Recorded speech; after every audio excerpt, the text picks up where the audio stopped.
Now let's start talking about the decorator design pattern, beginning with the kinds of problems it's designed to solve. And for example, say that you are commissioned by a company to produce a computer.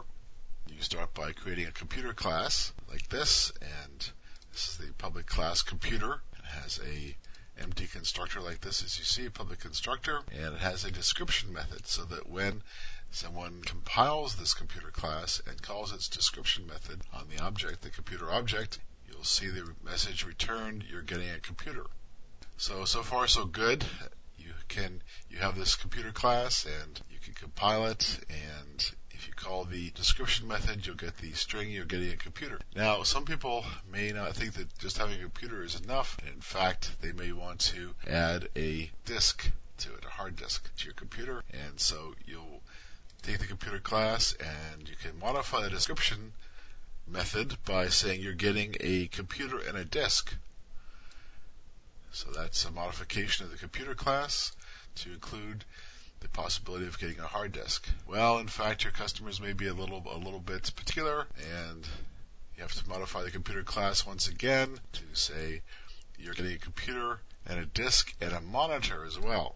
So now you're really articulating this description method here quite a lot, changing it to fit circumstances. You're editing your code quite a lot, and that's the kind of thing that the decorator pattern is designed to help you with. And with the decorator pattern, you can, as you're going to see, create wrapper classes that allow you to add functionality to the computer class or any class, and in an easy way, just by calling wrapper classes, by putting the object inside a wrapper and calling the wrapper classes methods. And as you're going to see, this is really only one way of letting you avoid this kind of situation where you have to perpetually edit the code in order to change it.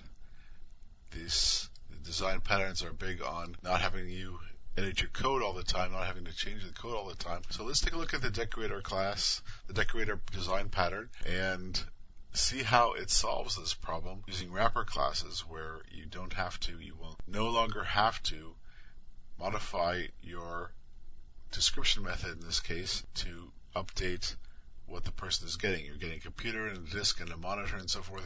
It could go on forever. And instead, we're going to see how to use wrapper classes to avoid having to modify your actual code to fit the circumstances. And instead, you could just pass an object to a wrapper class and call the wrapper class's description method instead. So we'll take a look at how this design pattern works next.